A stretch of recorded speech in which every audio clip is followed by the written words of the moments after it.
Des images hypnotisantes. Un tableau à peine croyable, en plein cœur du quartier de l'Opéra à Paris. Des émeutiers viennent de mettre le feu au pied de cet immeuble.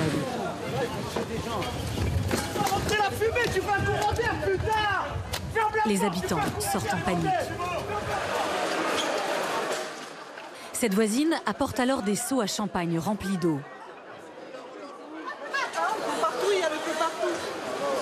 Il y a la police, mais il n'y a pas les pompiers, c'est pas normal. Chacun aide comme il peut.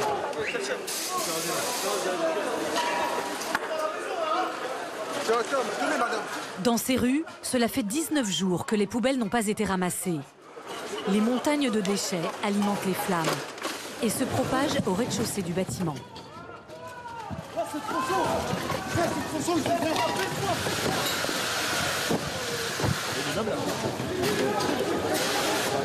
Une habitante vient d'être extraite de l'incendie. Asseyez-vous là. Non, c'est bon. J'arrive pas à m'asseoir.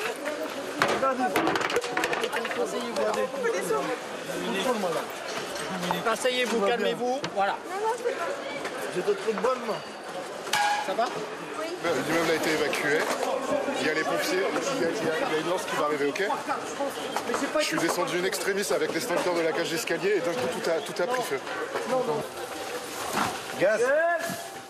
En attendant l'arrivée de leur camion, les pompiers utilisent de simples extincteurs.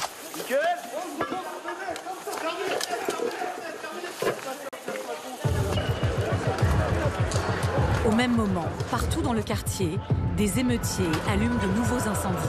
Police partout, justice nulle part. Les flammes menacent parfois d'autres immeubles.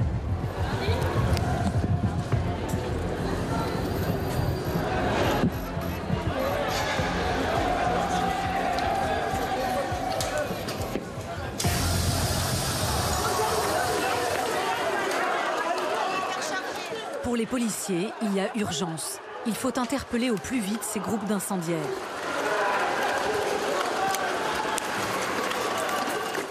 Mais les casseurs sont tellement mobiles qu'ils semblent toujours avoir un coup d'avance. Allez les gars, demi-tour! Demi-tour! Cette violence extrême marque-t-elle un tournant? Une fièvre sociale dont personne ne peut prédire l'issue, intense, protéiforme.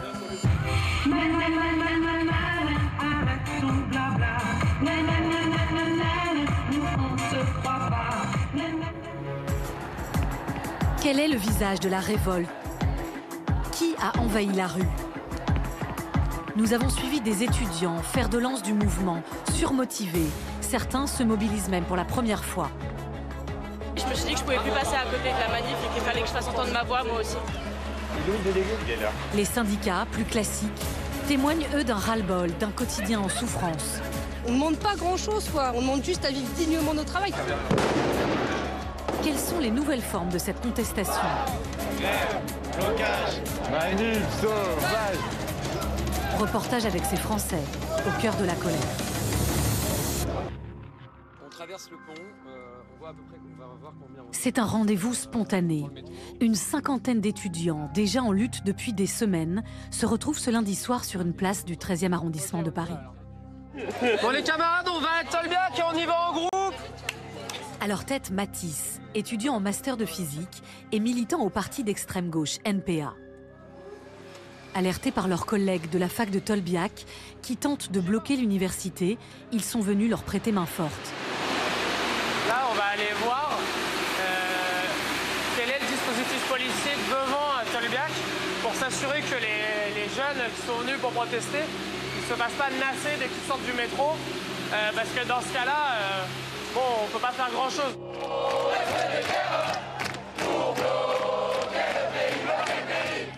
Devant la fac, une dizaine de camions de CRS. Personne ne peut rentrer à l'intérieur. Les policiers bloquent l'entrée à ceux qui voudraient participer à l'Assemblée générale.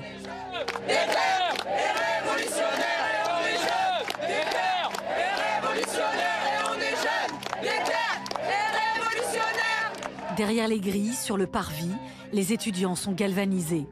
On est contre cette réforme des retraites, on est contre le 49.3, le passage en force, et on est vraiment dans un moment où c'est à la rue de parler. À 18h45, la motion de censure vient d'être rejetée. La réforme des retraites est officiellement adoptée. Dans la rue, l'ambiance est électrique. Et la grève générale, c'est notre 49.3. Et la répression ne nous arrêtera pas. Et la grève générale, c'est notre 49.3. On est confiant parce qu'on peut gagner. On peut gagner, c'est devant nous. On a un sprint à faire et c'est fini. Le fait que les facs, là, aujourd'hui, il y ait des centaines de personnes qui ne s'étaient pas mobilisées qui viennent. 1 millier à Tolbiac. On n'avait pas vu ça depuis 2018. Depuis le 16 mars, sur les murs des grandes villes de France, fleurit la révolte. Avec de nouveaux slogans, par exemple en référence aux événements de mai 68. Tu nous mets 64, on te met 68. Les lycéens et les étudiants sont de plus en plus nombreux dans la rue. D'après les syndicats, plus de 70 universités sont bloquées. Moi, je suis au NPA Jeunes. Nous, on va faire la révolution. On veut renverser le capitalisme.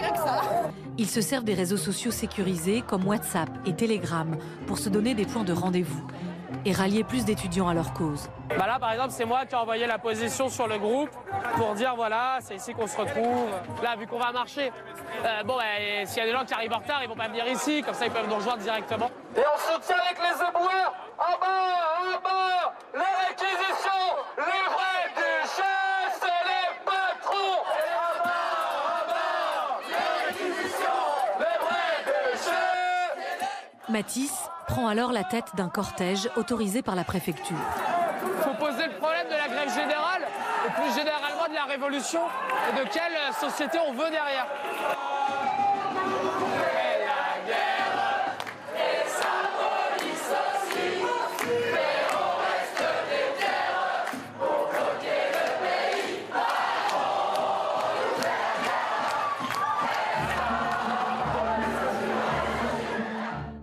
Il y a beaucoup de manifestants très politisés, mais aussi des jeunes qui descendent dans la rue pour la première fois de leur vie. C'est ma toute première. Pour mon université, c'est vrai que dernièrement ça a fait beaucoup de bruit et je me suis dit que je pouvais plus passer à côté de la manif et qu'il fallait que je fasse entendre ma voix moi aussi. Je suis engagée, je ne lâcherai pas jusqu'à temps qu'il y ait le retrait de cette réforme en fait parce que c'est le but. On est tous là pour ça je pense et je pense que personne n'arrêtera jusqu'à temps qu'on obtienne ce qu'on veut et ce qu'on mérite.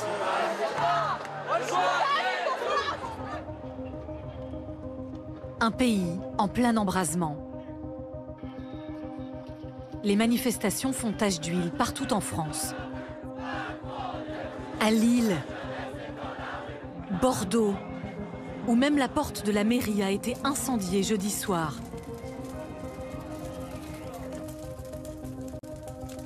À Nice, des cheminots ont envahi les voies.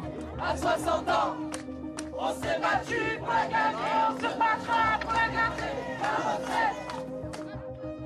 Partout les mêmes colères, parfois les mêmes scènes de chaos. À Rennes, les pêcheurs s'opposent frontalement à la police. Ce tracteur, sorti des gaz lacrymogènes, semble faire reculer les forces de l'ordre. Le climat est insurrectionnel. À la colère de la rue s'ajoutent les grèves, notamment dans les raffineries, comme ici, à Fos-sur-Mer.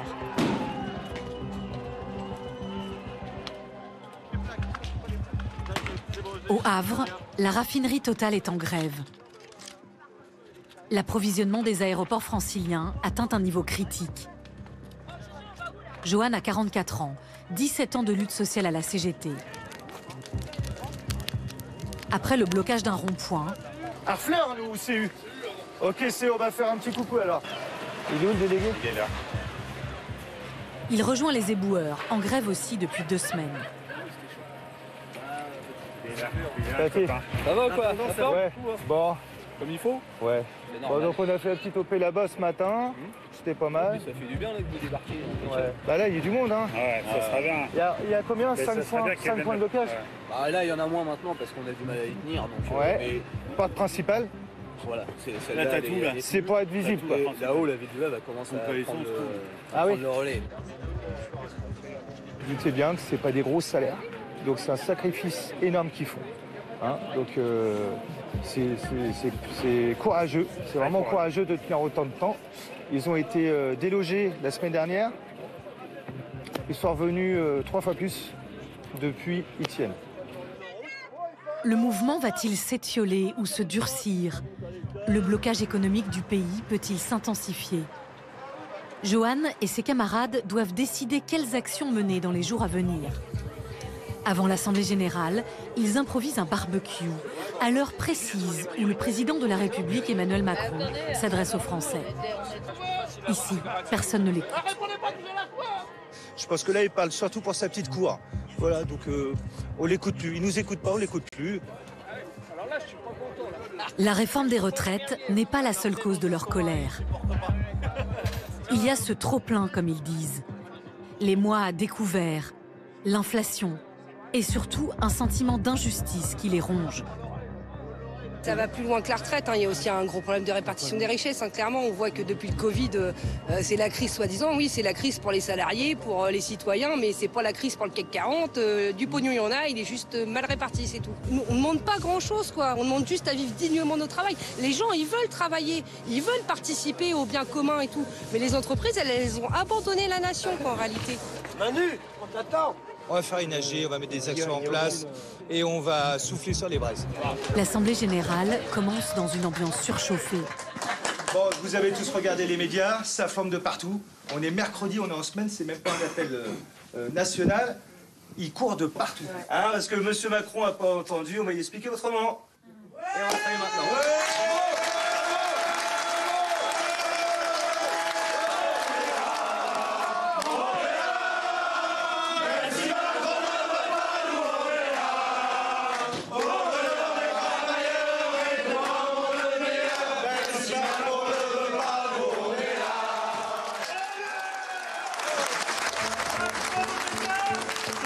Un mouvement qui se corse partout en France. Avec, comme à l'époque de la crise des Gilets jaunes, un président de la République pris pour cible.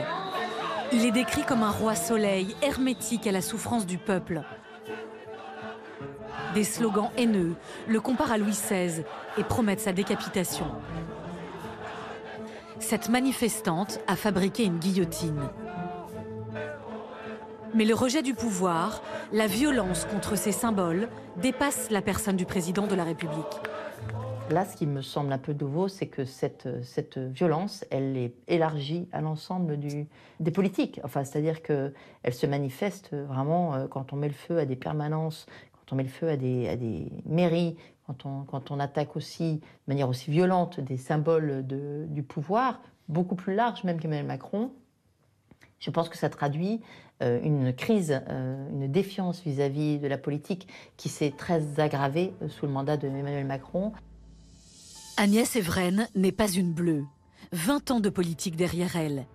Cette députée LR, conseillère de Paris, a toujours connu les menaces et les insultes. Mais depuis quelques mois, la violence est montée d'un cran. Voilà le message que j'ai reçu. Donc, ferme ta gueule, suppôt de Macron. La guillotine aussi pour ta gueule. Toi et l'autre con de Ciotti sur la place de la Concorde. Que vos têtes tombent, suppôt de Macron. Voilà, donc c'est carrément, on appelle au meurtre. Et c'est toute la rhétorique aussi de la terreur, en fait. Parce que quand on parle de guillotine, ça n'est pas anodin.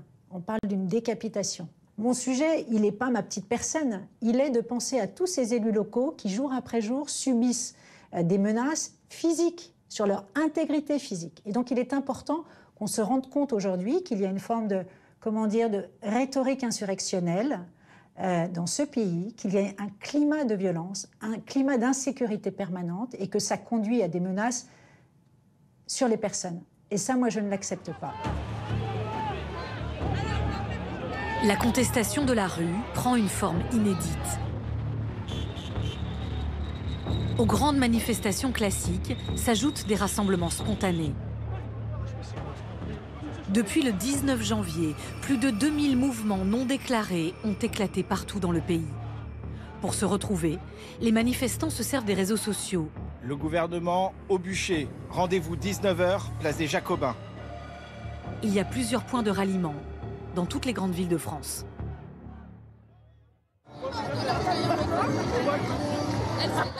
Mardi, 22h, sur la place de la République à Paris. La retraite à 60 ans. On s'est battu pour la gagner, on se battra pour la garder. La manifestation avait été autorisée jusqu'à 20h. Après 2 sommations, les forces de l'ordre ont le droit légalement de faire évacuer la place. Malgré l'ordre de dispersion, Jonas, 20 ans, n'a pas l'intention de rentrer chez lui. Grève, blocage, manif sauvage. Comme la plupart des manifestants, Jonas ne fait pas du tout partie des casseurs. Il est étudiant en sciences politiques et en histoire. Pas le genre à affronter les policiers. Le but, c'est pas de mettre le chaos, de foutre le bordel pour foutre le bordel. Il y a une finalité politique, cette finalité politique, elle est claire. Retirer cette réforme et entendre ce que nous on porte.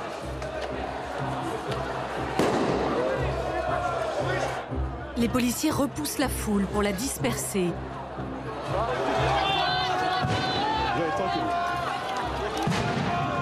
Et lancent des grenades lacrymogènes. C'est juste là. Lederman sur les jeux.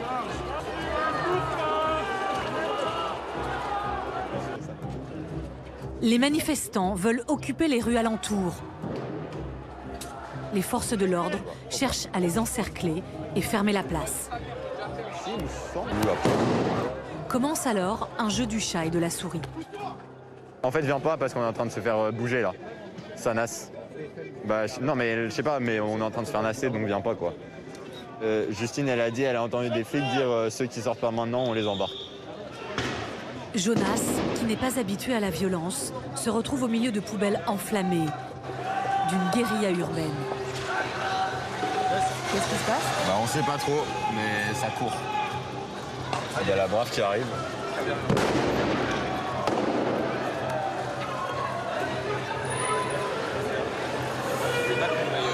Non mais faut pas que si on court, on est baisé. Parce qu'ils sont trop derrière. Je te jure que c'est la meilleure strat. Vraiment, j'ai fait la course pendant 2 heures jeudi, j'ai fini en garde à vue.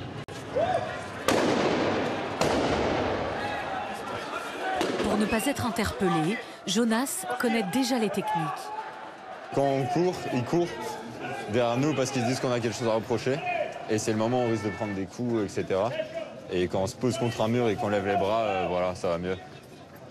Mais en fait, il faut être détendu et se poser. Après, ça ne nous met pas à l'abri. C'est sympa, hein, sympa. En fait, comme les manifs sont pas fermés, il y a des gens, des touristes qui rentrent, des gens qui étaient au resto. Et ils peuvent pas se permettre d'aller taper n'importe qui. Donc voilà, on se fait un peu discret et ça va. Au milieu des flammes, surgissent sur leurs motos des policiers de la Bravem, chargés d'interpeller les manifestants. Ils sont particulièrement redoutés. En général, ceux qui mettent des coups, ils font absolument pas le tri. Ils sont casqués et avec des petits boucliers. Ils n'ont pas tout l'équipement TCRS. Donc ils sont beaucoup plus rapides. C'est ceux dont on a le plus peur en tout cas. Et je me dis, elle au moins, elle aura les contacts directs pour faire remonter. C'est ça, ouais, tu leur donnes le numéro et c'est eux qui appellent. Ouais. Jonas a passé 20 heures en garde à vue la semaine dernière. Par précaution, il écrit sur son bras le numéro d'un avocat à joindre en cas d'interpellation. En gros, ça s'appelle un peu base arrière juridique pour que cette personne puisse prévenir mes proches que je vais bien, enfin que je vais bien, on espère, mais que je suis en garde à vue, que je ne suis pas porté disparu. Et pour aussi mobiliser les partis, les syndicats, pour venir soutenir les personnes en garde à vue, pour s'assurer qu'il y a un suivi juridique qui soit fait correctement. Ce soir-là, Jonas n'en a pas eu besoin. Au même moment, à quelques mètres, un homme est interpellé sans ménagement.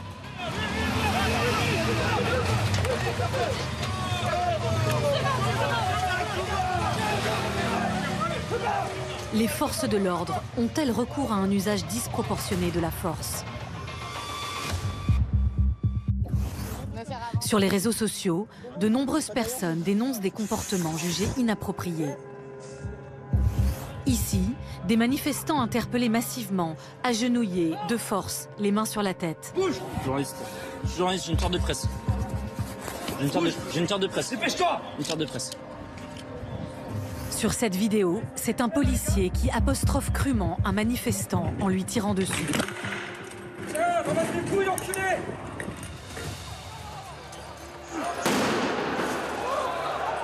En quelques jours, de tous les côtés, la tension est devenue paroxystique. Dans les manifestations, les éléments les plus radicaux ont fait leur retour massif. Ce jeudi, sur les grands boulevards, un émeutier bombe à la peinture les caméras de surveillance de la préfecture de police. En tête de cortège, ils sont plusieurs centaines de jeunes radicaux à vouloir affronter les forces de l'ordre. On les appelle le Black Bloc. Ils ciblent les gendarmes et les policiers avec des tirs de mortier d'artifice.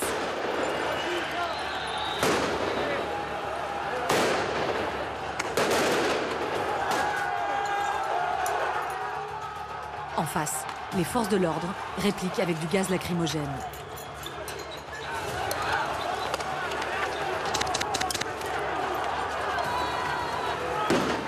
Avant de charger.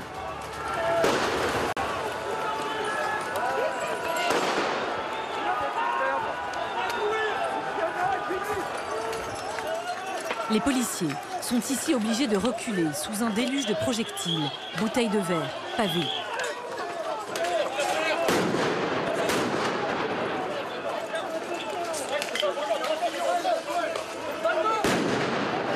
Sur cette image, un gendarme s'effondre après avoir été touché à la tête.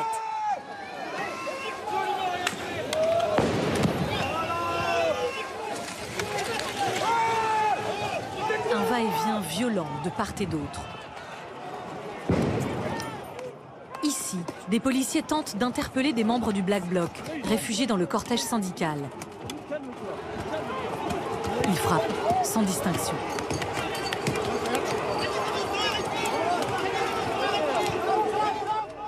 Des scènes qui réactivent la fracture entre la police et une partie de la population.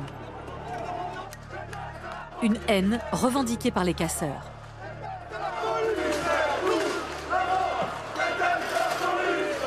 Une colère exprimée aussi par les manifestants.